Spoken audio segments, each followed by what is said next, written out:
so glad to be here with you guys today. I am feeling so much better. 2 weeks ago, it was rough. Oh my word. That was the third time I had COVID, and it doesn't get any better or more pleasant, but we are doing better here. We still have a little bit of a frog in my throat sometimes, but I'm sure that you guys will be able to hear what I have to say today as we walk through this tutorial. So if I start coughing, please just grant me a little bit of grace. I'm so glad you're here. We're going to work through a turkey for Thanksgiving today. I'm actually going to do 2 of them. I posted a picture earlier 2 weeks ago of the turkeys, so I'm going to do one really easy one and one to challenge you a little bit, to elevate that, step you up in your game of your technical skills, so that you can do both. So I'm excited to be doing that. So, okay, let's go ahead and get started. So the first thing that we're gonna do is use some cake pop dough that I have. It's just some vanilla pound cake left over from my event this past weekend. So, guys, remember, if you have any questions, hi Kelly, welcome. So glad you made it. If you guys have any questions as I'm going along, please feel free to drop them in the comments. I will be more than glad to answer them as we go. All right, there's one. Let's do a second one, because I'm going to do 2. And then the other one, we're going to shape into our little character. Here's one I already started. Oh, I've got a crack in it. Look at that. All right, so let me let you in on what's happening in my kitchen today. The temperature in my kitchen is 55 degrees. It's a little chilly, and, well, oh, hold on a second. There we go. Forgot about doing that. Okay, so it's really cold, so my cake pop dough is cold as well, and I've got just about room temperature chocolate, but there's still a lot of difference between my chocolate and my cake pop dough, so we'll just have to deal with that as it goes. And that's what we do live things, and we deal with issues, right? Yes. So, all right, so I'm going to, again, just roll it in my natural direction that I would roll it while I'm pushing out any kind of air pockets, or you'll feel it when it comes together. And then I'm going to roll it backwards just to make that circle. All right, so here we have our cake pop dough. Now here's the body, but I'm going to actually take part of it and push up. I want to separate just enough to create a little head, like so. And it's okay. We're going to come back and fix those little cracks, because I'm forcing that cake pop dough into a different direction. And then I'm just going to round his head just a little bit. So we have this rounded body and this place for his head.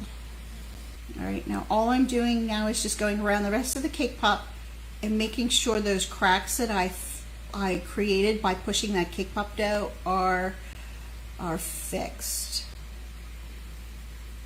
All right, so we end up looking like this.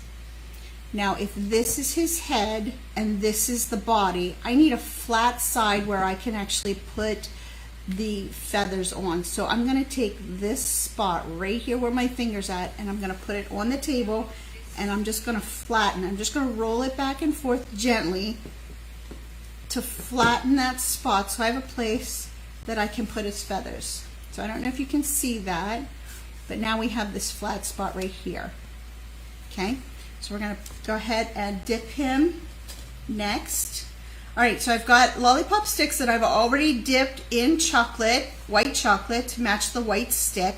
So it's up about 1 inch. I'm just going to dip that in my brown chocolate. And keeping that flat side at the top, I'm going to put the stick in perpendicular to my flat spot, because I want the feathers to go straight up when I'm looking at the cake pop. And I'm going to push it in and I'm going to turn it until I feel it really get firm, and then I'm going to turn it back a quarter of a turn. And then I'm just going to smooth out all of the lines that I pressed in my fingerprints in there. Okay, and then I'm going to take the extra chocolate off the bottom. All right, and then we're going to sit it aside. All right, we're going to do the same thing with this one, this round one. I need a flat spot where I'm going to put the feathers. So I'm just going to push it down just a little bit. I don't need a really big flat spot, just something, a marker, if you will. All right, so I don't know if you can see, right there's my flat spot. And again, I'm going to keep the flat spot to the top. And here's my stick, it's already dipped. And again, I'm going to do it perpendicular.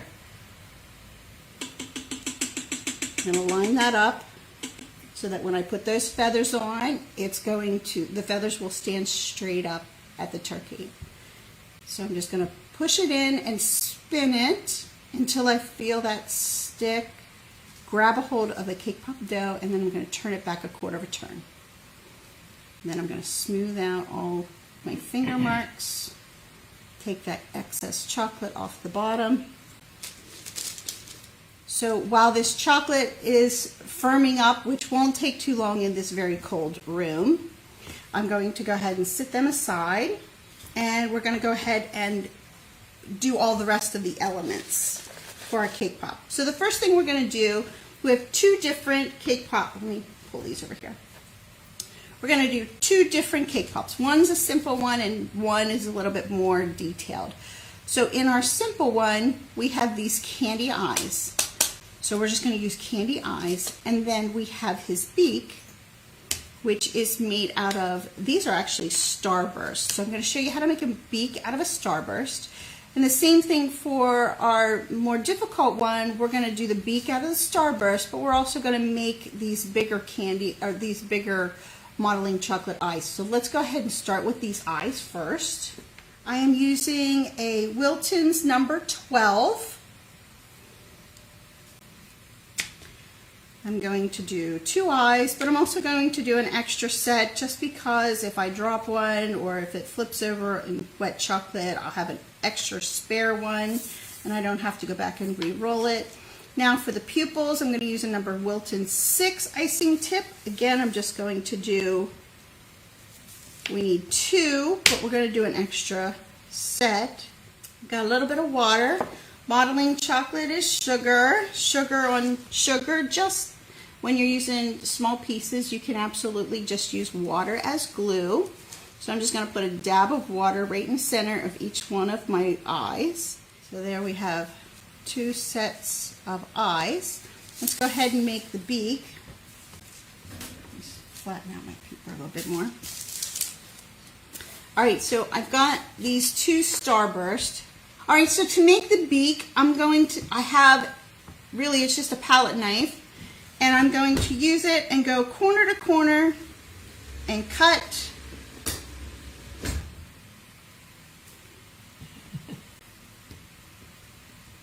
It is pretty sharp. I did this earlier and it went flying across the room because it's cold. And then I'm going to do it one more time because I don't need big beaks. I just need small ones. So now I have these little triangles, and the center portion, the straight edge is going to be up against the cake pop, but this is going to be the front of the beak. And all I want to do is use my fingers and round out so it's not a straight edge or a real pointy edge. I just want to round it to make it like a beak. All right, and then I'm going to put an indent because I'm not putting it up against a flat cake pop. It's round, so I want to make where it connects to the cake pop rounded. See that? All right, and then I want to put some nostrils in.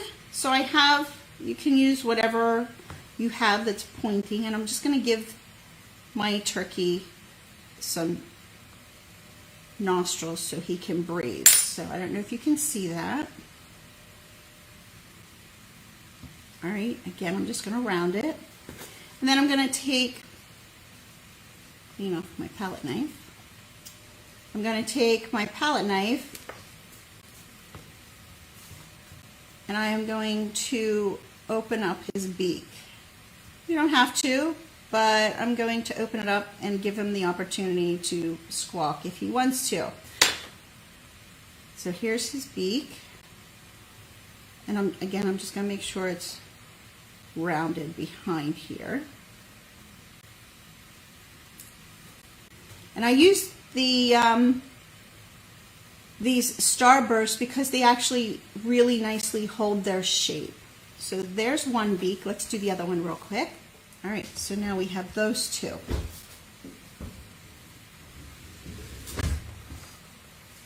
Okay, so let's move these out of the way. The next thing we're going to do is look at the feathers. So I have these two these are Wilton's rose leaf cutters. So if you want, you can use whatever you want as far as the feathers. You can use a bunch of little tiny ones. You can use a medium size one if you wish, or this one here actually, I don't remember what this one was for, but it has the edges on it, which gives it a little bit more character and dimension. You can use whichever one you want. I'm actually going to use these two today, one for the simpler one. Well, let's just do it. All right, so I have 5 different colors of fall leaf colors. Now, all I did was take modeling chocolate candy, the candy melts, made it into modeling chocolate, whatever the color was. And then I took brown, just a plain old milk chocolate brown candy melt, and added it to whatever the green candy melt was that came from the bag. So I really didn't do anything, all I'm doing is darkening them up. And I used the same brown for the green, the red, the purple, the yellow, and the orange, and I came up with these colors. And they really are a nice fall flare, if you will. And those are what we're going to use for our feathers for the back of our turkeys. All right, so we have our 5 colors here. We're going to do 2 of each of the regular, the medium-sized leaf, and the one that actually has the detail on the side, and I'll show you the difference. One we're going to do for the easy turkey, and the other one we'll do for the more difficult one. So we've got 2 different kinds. We're just going to do it to all the colors. Here are our feathers for the easier cake pop. And for this one, this is a veining tool. These are just regular fondant tools. It's called a veining tool. And all I'm going to do is create a portion where there would be a vein in your leaf, like so. And I'm going to do the same over here.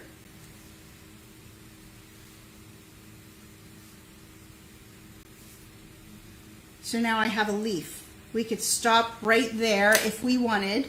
However, because I like to go over the top, I'm going to spin these around. And this is my leaf tool. This actually gives me different vein look in my leaf. So I'm just going to push down and pull. All I want to do is flatten that edge around the leaf and pull it to make it look like there are feathers here. Now, what sets you apart from other cake pop makers is in the detail. The detail, with the more detail that you add, even though it's simple and it looks like you've done so much work, it's super simple to do. It only takes a few extra minutes, but you can elevate your cake pops from a $2 cake pop to a $5 or $6 cake pop by just adding a few extra details and knowing how to put it together. All right, so here we have our feathers, and both of them, if you want the bigger one or the smaller one. So now you just have to decide in what order that you want to put them. So I think I'm going to keep the green in the center, Yeah, I think I like the green in the center. Green and purple and gold. Let's switch these around so we go the darker colors to the lighter colors. Like that. Okay, and the other thing that we need to get ready is, what do they call it? The snood on the top of the turkey. I don't remember what it's called. But we'll get 2 little pieces of red ready for that. Okay, there we go. All right, so now that we have our pieces, we're done with those. Oh, we got one more thing to do. We need to put our turkey wings, because who doesn't like wings off their turkey? So we'll get a little bit of brown. All I have is brown, and I'm going to use our small leaf to create a wing for our turkey. Our turkey wings are tiny, so I'm just going to take one leaf, cut it in half, and then I'm going to spin it so that the flat side is towards the top, and I want this wing to go in this direction. And I want this wing to go in the opposite direction. We just created feathers for turkey wings. All right, so now let's go ahead and dip our cake pops, and then we're going to put all the pieces together, and you'll see how quickly, just how quickly this comes together. All right, so here I have my chocolate. It's been sitting for the last 30 minutes, coming closer and closer to room temperature. The cake pop dough is kind of chilly because it's chilly in here. So I want to bring the 2 of them as close to temperature as possible because, well, as we saw on this one, it cracked. So we're going to have to fill that in with chocolate. But I'll show you what we're going to do here. We're going to dip our chocolate, or dip our cake pops in our chocolate by dropping it in at a 45-degree angle, pulling it towards me, and spinning it at the same time until the chocolate touches itself. So drop, pull, and spin, just like that, real quick, in and out. Don't hold it in the chocolate at all. It's just quick, in and out. Now, as you can see, I did not refrigerate or put my cake pop in the freezer. Hi, Polly, welcome. Hi, Patty, you're welcome. I don't put it in there, and normally my kitchen isn't so cold, but they are normally pretty close in temperature, but today it's a little chilly in here.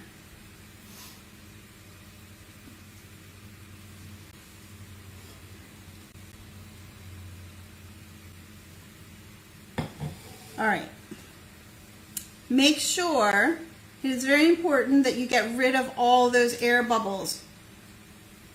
I can't stress that enough. If you want longevity of your cake pops, make sure that you get those air bubbles, because as your chocolate cools down, it's going to shrink as it cools, and it's any place where there's an air bubble, it will actually pop that air bubble, and now you have oxygen exposure to your cake pop dough. And when that happens, you run the risk of bacteria beginning to grow on your cake pop, which is not good for consumption, and your clients could get sick and all that stuff, and you don't want that to happen. All right, here's my flat spot. I'm going to make sure it's on the down position, and while my chocolate is still wet, this is the easy one, I'm just going to take 2 candy eyeballs. Let's use this one and this one. Well, not that one, he rolled to the floor. I don't like either one of them. That's why I make a lot of my candy eyes, because I really don't like the store-bought ones. So, and then I'm going to push it down in the chocolate just a little bit, like so. I'm going to take my beak while the chocolate is still wet, and I'm going to drop it on there and push it in at the same time. Half of my work is now already done. Okay? Now I'm going to take my smaller of the leaves. I'm going to start with the green again while it's still wet. Oh, I didn't line that up very well, did I? All right, well, we'll just deal with it.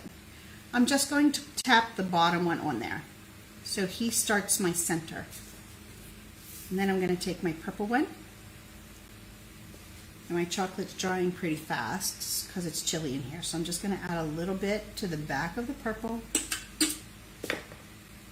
And I'm going to overlap it just a hair, watch.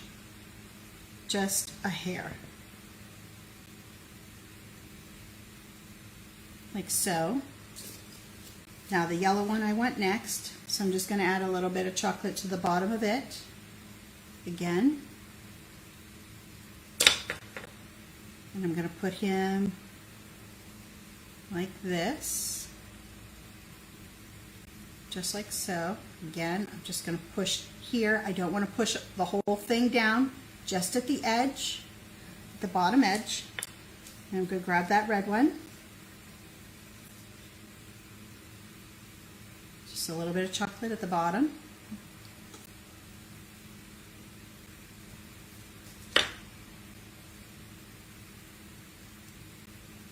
I'm going to try to align this purple one and this red one. Stuck my finger in chocolate. And then the last one.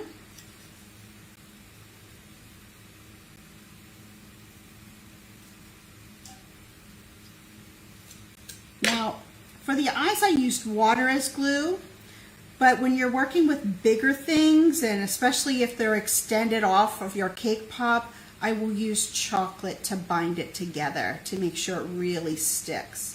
And that's it, right there. So you've got that. Now I want to call it the gizzard, but I don't think that's what the gizzard is. I think this is called a snood or something, S-N-O-O-D. But all I'm going to take red chocolate, make a point at one end.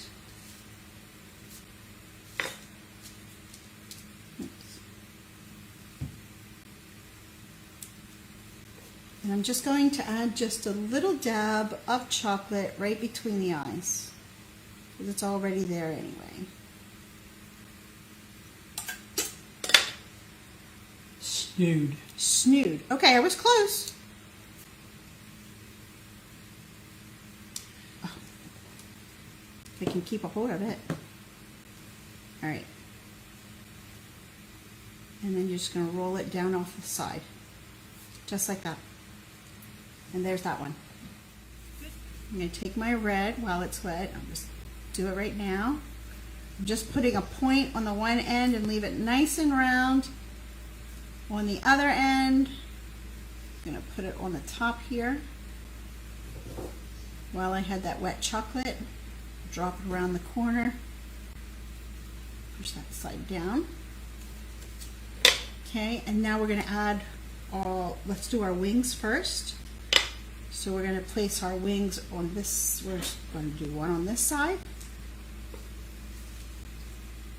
And then we're going to try to line it up on this side.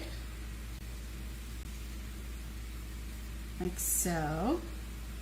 And then we're going to grab that center one. One right in the middle.